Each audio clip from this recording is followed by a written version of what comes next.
A community mourns as a fallen hero is laid to rest. Today, the city honors and says farewell to Staff Sergeant David Wyatt, who died in last Thursday's attacks. News Channel 9 has team coverage from the day's events with reports from the Hickson United Methodist Church, where Wyatt's funeral service was held, and Nicola Highway, where mourners gathered to watch the procession pass by, and the National Cemetery, where Wyatt was laid to rest. Good evening. I'm Kim Chapman. And I'm Calvin Sneed. One of the fallen service members shot to death was laid to rest today. Tonight we remember Marine Staff Sergeant David Wyatt. Josh Rowe and Latricia Thomas are live at the Hickson United Methodist Church. Josh, Latricia? Kim and Calvin, a service here today at 1 o'clock honoring and remembering the life of David Wyatt. So many people in that church telling stories about his childhood and the kind of Marine he was, the kind of family man he was. About 70% of the people in that sanctuary, uniformed military today.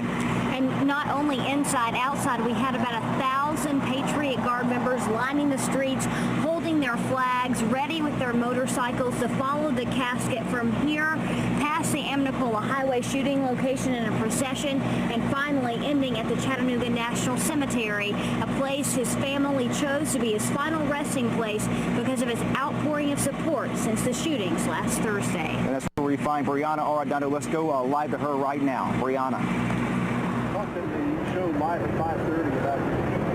And yes, here at the Chattanooga National Cemetery is where they laid the fallen hero, Sergeant David Wyatt, to rest. Everything wrapped up here about an hour ago, with the family leading off to where they were going to bury Sergeant Wyatt in a private ceremony. The hot temperatures did not stop the amazing turnout here for this family today. Hundreds, up to 1,000 Boy Scouts were here to show their honor for the family and their involvement in the Boy Scouts over the years, and also just hundreds of people from the public standing with flags just to show their respect and support for the hearse as it made its way in. He was buried here with full military honors. The widow given a flag off of his casket. They played taps as well as performed a 21-gun salute as his final goodbyes. We also talked to one of the Boy Scout masters from Ottawa who served in Operation Desert Storm, and he told me today how he's handling being here today and having to grieve the loss of a fallen brother. We've almost had a hard time dealing with it because it's so close that you haven't been able to deal with the feelings yet. It's something that's kind of coming to terms now.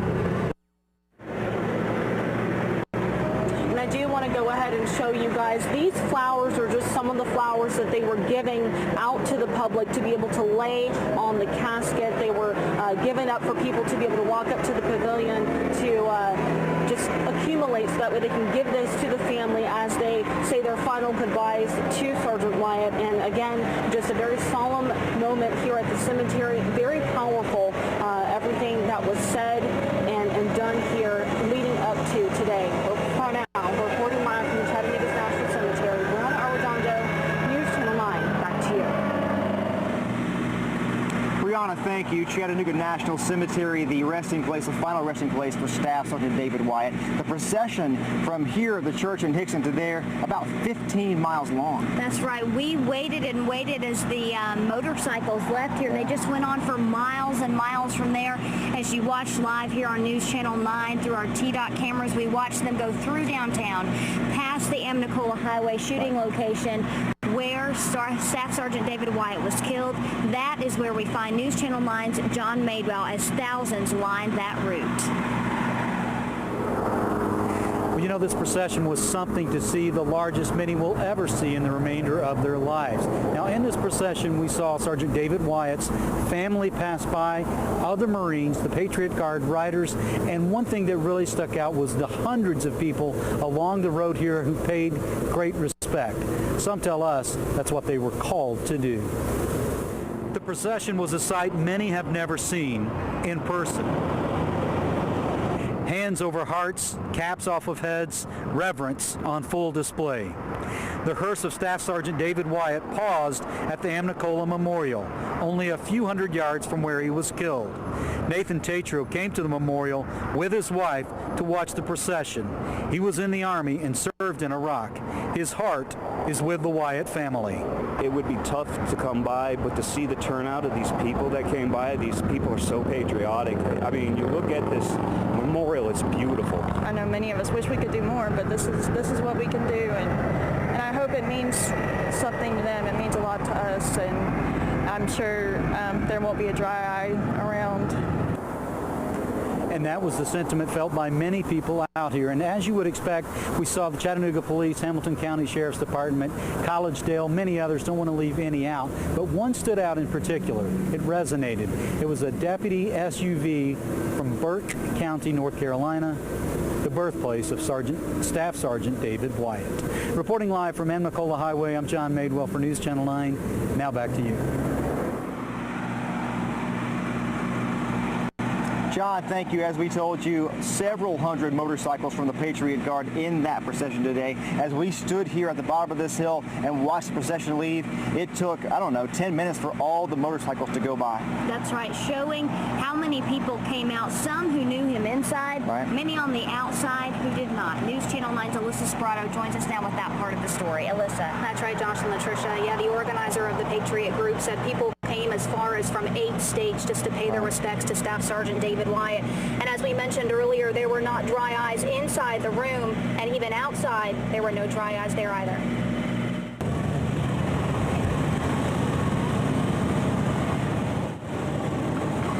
The crowd stood silent and some saluted as the body of Staff Sergeant David Wyatt arrives at Hickson United Methodist Church. And he was also just the example of what you can expect from Marines all over the place, and it's nice to be able to recognize specifically any Marine that we can. Lieutenant Colonel Tanya Murnock didn't know Staff Sergeant Wyatt personally, but others in attendance remembered the good man he was. He was a great guy, cut up, just a very nice man. With me being a Marine also, we could jab each other, as Marines do, and but he was core. George Bergen is part of the Patriot Guard Riders. He worked with Staff Sergeant Wyatt. For me personally, he's a brother. I'm a Marine, and it's a hard hit for me, and it's really starting to sink in today. A reality that sunk in for everyone, no matter what the age. I really feel bad for his family because they lost someone very important to them. As Staff Sergeant Wyatt's body made his way to his final resting place at the Chattanooga National Cemetery, more than 1,200 bikers followed. They were there to honor the fallen and show respect to his family. Well, I'm very proud to be here. I would like to have more. We have 1,200. I'd like to have 22,000 if we could. But we all need to take a step back and show our dedication to the events that happened. That's right, and we are a family. That was the general consensus of everyone outside the services today. There were those 1,200 bikers. It took them about 15 minutes when they started at the front of the church to leave to go to the National Cemetery. There were plenty of dignitaries there as well. Senator Bob Corker, Bill Haslam, even Sheriff Jim Hammond standing outside, and Chattanooga Police Chief Fudd Fletcher shaking the hands of every armed serviceman that he saw. Yeah, Alyssa, thank you very much. We heard from George Bergen in that story. George Bergen, one of those Patriot Guard riders, he was going home from a funeral, a military funeral back in March, and crashed and broke several bones. Great to see him out here today as well. We continue to hear more stories in the service today, and one from his sisters, a very quick one. They all called him Captain America because one time they all went as a family to run a 5K, and he showed up in a Captain America suit, the fake muscles and the shield and all, ran the whole thing. His sister said that she beat him in the race there, but he had a smile on his face the whole time. That's right, a smile that we've heard so much about since last Thursday. We'll continue our coverage from here at the Hickson United Methodist Church, where Staff Sergeant David Wyatt's funeral was held earlier today. But for now, back to you. Okay, thanks, Latricia. Josh. Coming up next, a closer look at the man that Marine Staff Sergeant David Wyatt was. We'll be right back after this short break.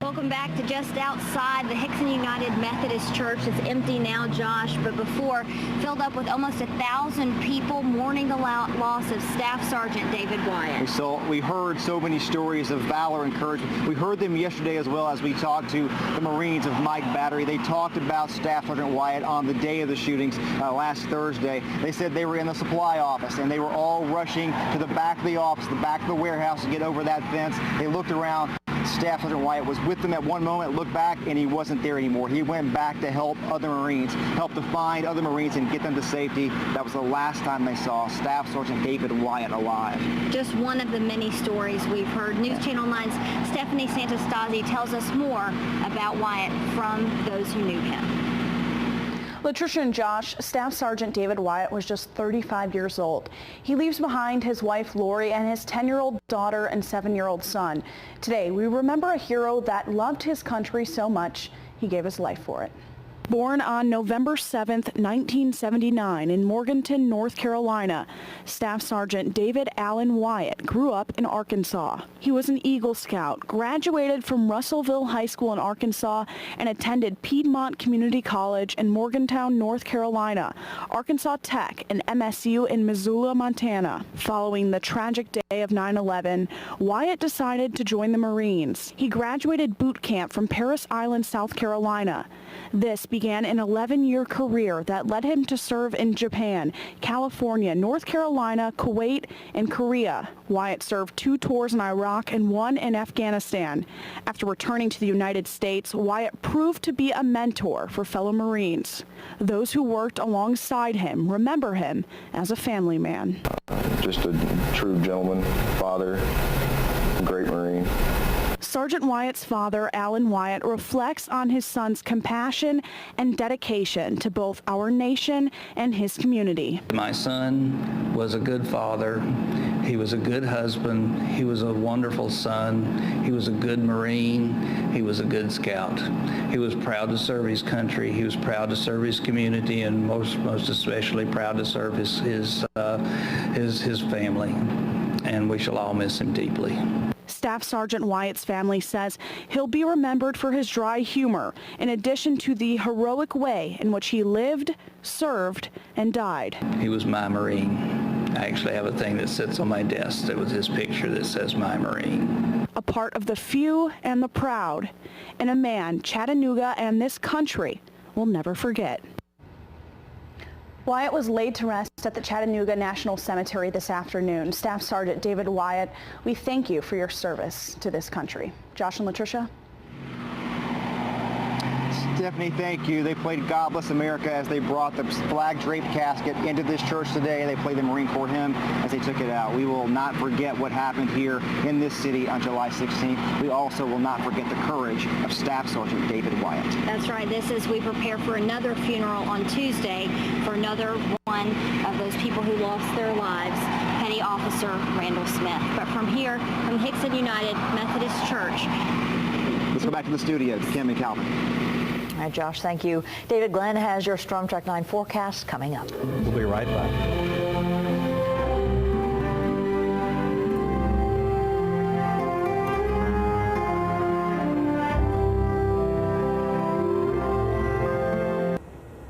Looking at our Storm Track 9 radar, all areas are dry right now. It's much different than it was yesterday with so many showers and storms around, but as expected, the dry air has moved on in now, pushing most of the showers farther down to the south. So a nice evening coming up and a good start to the weekend overall, though each day of the weekend, temperatures are gradually going to get hotter. Temperatures returning to the mid-90s both Saturday, Sunday, into early next week. Each day runs a slight chance of late-day just pop-up thunder showers, kind of typical summertime fashion. The better chances will probably wait till later next week. So temperature right now at 90, humidity just under 50%. That northeasterly breeze is drying out the air just a tad. Mid to upper 80s elsewhere. Cleveland 86, Murphy 84, Fort Payne around 88. High today was 90, which is average this time of year. Lows around 73. As for rainfall, of course, none today. We're now over 6 inches for the month of July. So the yearly total at 33.5 inches, which is just about 2 3/4 inches above average for the year. Now our temperatures right at an even 90. Notice to the west, a degree or two higher. These hotter temperatures gradually move our way through the course of the weekend and will stick around through early next week. But again, it's a little drier. Not quite as muggy out there as the northerly breezes that kicked in, pushing the showers farther south of the Carolinas, even farther south of us from, say, Birmingham back to around Memphis. So again, we're on the north side of the stationary front. Yesterday, we were on the south side or the muggy side of the front, and now, at least for the next 24 hours, we'll benefit from having those northeasterly breezes around, keeping the shower chances low and the humidity somewhat in check. So our future track shows tomorrow morning partly sunny. Now with that northeast breeze up against the mountains, there could be a few late day pop-up showers. That's where the better chance will be, although all areas run that slight chance. Other than that, enjoy the sunshine. Same thing on Sunday. A lot of sunshine around, very little in the way of any pop-up showers, and I don't see much change in the pattern through Sunday night nor Monday. In fact, it'll be deep into next week where our rain chances increase and temperatures may come down a few degrees by late next week. So 70 overnight tonight, but away from the city, temperatures a little more comfortable, mid to upper 60s because of the dry air in place. Tomorrow's highs back into the mid 90s. Overall partly sunny, but again, be aware of a few late day pop-up thunder showers as you plan your outdoor activities. And keep that in mind the next several days.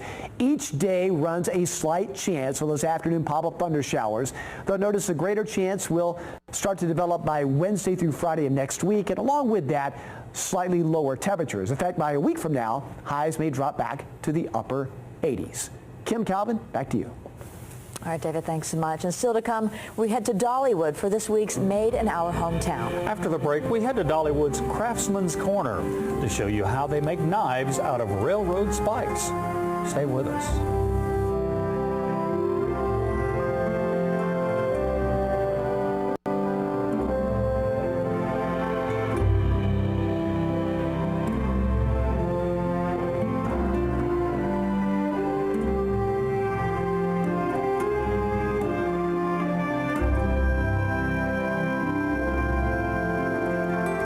Welcome back. If you haven't had the chance to go on summer vacation, there are still a few good weeks left before school starts again. And that's why we're taking our Made in Our Hometown on the road to a popular summer destination in Tennessee. Tonight, News Channel 9's Latricia Thomas takes us inside Dollywood to Craftsman's Alley, where Smoky Mountain traditions are spreading all over the world.